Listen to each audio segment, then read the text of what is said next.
Avokat, në cilin nen ose në cilin ligj të Republikës së Shqipërisë përcakton që kreu i KQZ-s, kreu i SPAK-ut, kreu i përgjithshëm, kreu i prokurisë së përgjithshme duhet të raportojë para ambasadorëve të vendeve të Bashkimit Evropian? Nuk ka asnjë ligj, asnjë dispozitë ligjore apo detyrim ligjor që organet e pavarura të ngritura me kushtetutë në Republikën e Shqipërisë të raportojnë përballë ambasadorëve. Po, mund të bashkëpunojnë për çështje konkrete, për shkëmbim informacioni, për shkëmbim idesh, por detyrim që një organ i pavarur, një institucion i pavarur ti përgjigjet aq më tepër një autoritetit huaj, sigurisht që nuk ka dhe s'ka për të patur derisa të jetë kjo kushtetutë në Republikën e Shqipërisë. E vetmja pavarësi që është dorëzuar me dëshirë në Shqipëri është krijimi i një strukture që quhet OMN, e përcaktuar në kushtetutë, e cila do të vëzhgonte mënyrën se si zgjidhet procesi i vetingut. Vetëm kjo është mënyra se si ndërkombëtarët kanë ndërhyrë me ligj. Unë s'jam dakord fare me atë mënyrë se si është ndërtuar në kushtetutë, por është fakt konkret i kryer. Vetëm kjo është. Pjesët e tjera nuk janë të bazuara absolutisht jo. Dëshira e mirë për të bashkëpunuar me të huajin nuk të kthen në vasal.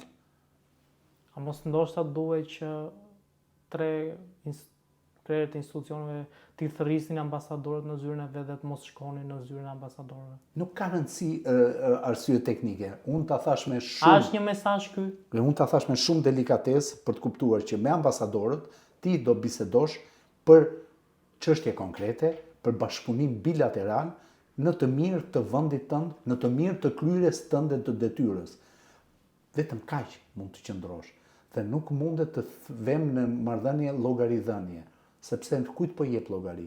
Ti llogari jep vetëm kushtetutës, prokuroria e posaçme dhe prokuroria e përgjithshme, vetëm parlamentit.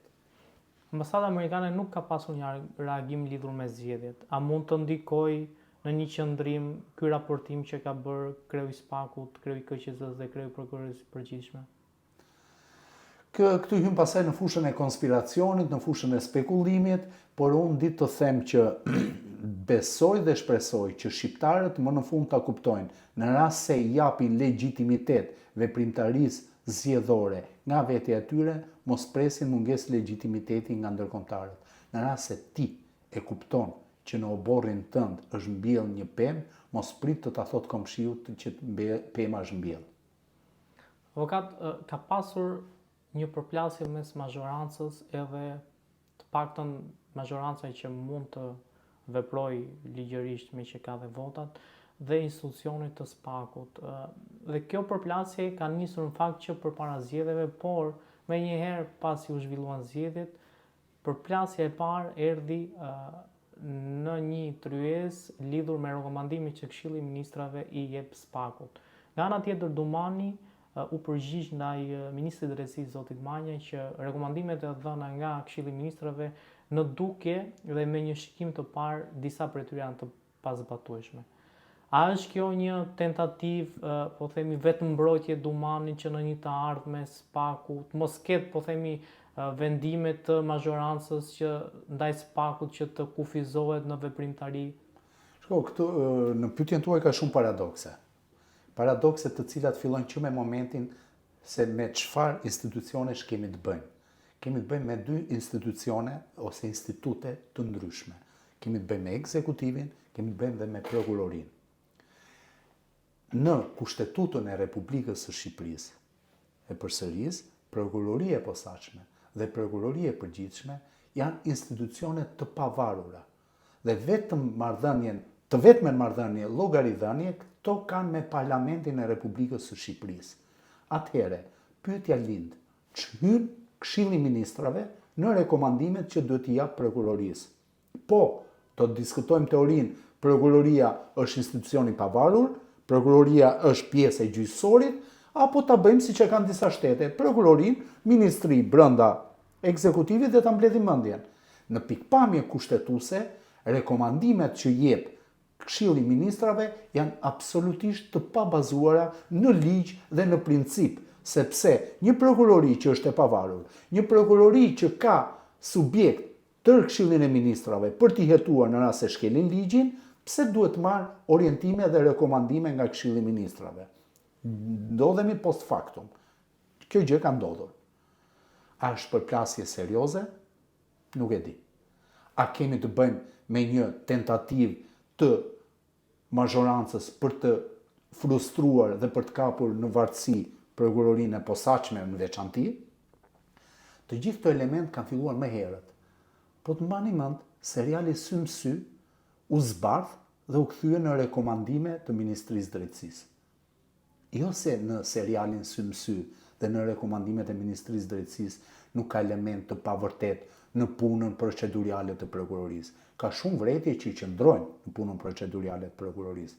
Po pyetja e vetme që lind është, mazhoranca duhet që të ndërhyjë në prokurorinë e posaçme me rekomandime, apo siç parashikon ligji me ndryshime thelbësore. E thënë në fundit, mos u fshi pas gishtit, po dil përballë dhe thua, o vlla, nuk më pëlqen puna jote, unë dua të të kap, unë dua të të marr në varësi, sepse unë kam një mazhorancë të fortë, unë kam një mënyrë propagandistike të fortë për të bindur opinionin publik dhe bujrum përballë tamam. Po askush nuk thot qëllimin e vërtet që ka dhe askush nuk përballet me problemin. Dhe në rastin konkret, Ulsi Manja, që zbardhi serialin Sy më sy dhe e ktheu në rekomandim, nuk thot qëllimin e vërtet që ka. Por nga ana tjetër të njëjtën diplomaci përdor dhe Dumani. Dhe Dumani nuk i del përballë mazhorancës ose Ministrisë Drejtësisë ti thot, vlla, me këto tentativa ju po tentoni të prekni pavarësinë e SPAK-ut, por thjesht përpiqen e latojnë gjuhën dhe ne vetëm duhet të nënkuptojmë. Në rast se duhet të nënkuptojmë dhe të shohim poshtë tavolinës së rekomandimeve, është vetëm një përplasje. Mazhorancës mund të mos i pëlqej puna e prokurorisë posaçme. Dhe po ta mbajmë kokën prapë poshtë tavolinës, prokurorisë posaçme her pas here nuk i pëlqen ndërhyrja që bën mazhoranca, qoftë mbase në thonjza dhe me të drejtë për shkeljen e të drejtave të njerëzit.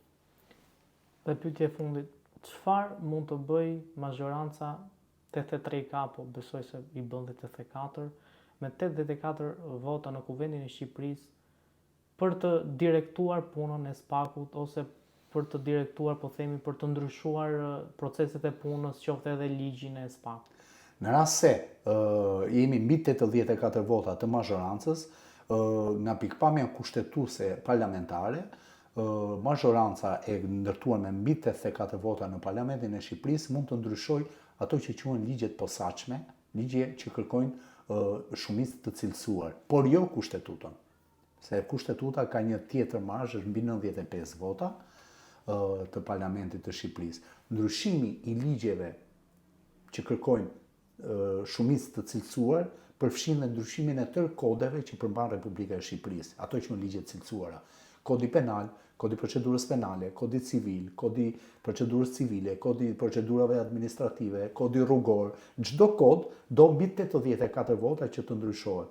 Dhe mbase me këtë shumicë që ka, mazhoranca mund të ndërhyjë në formatimin e procesit penal nëpërmjet ndryshimit të kodit procedurës penale. Mund të ndërhyjë në kompetencën e prokurorisë posaçme nëpërmjet ndryshimit të nenit 75 kodit procedurës penale se ka këtë fuqi. Deri këtu. Por ndryshimet kushtetuese nuk i bën dot. Në të gjitha rastet këto ndërhyrje mund të jenë pengesë e madhe për punën e SPAK-ut. Është e thjeshtë. Në rast se prokuroria shikohet nga mazhoranca si një rrezik, shumë thjesht ndryshon enin 75 kodit procedurës penale me shumicë të cilësuar që në rastin konkret është mbi 84 vota dhe i thua, po, ti nuk do kesh më në kompetencë shpërdorimin e detyrës zyrtarëve të lartë, do kesh vetëm korrupsionin e niveleve të larta. Domethënë kanë shumë teknikalitete të cilat mund të çojnë në pengimin e punës së prokurorisë posaçme. Zoti Beçi, faleminderit shumë për intervistë. Faleminderit ju.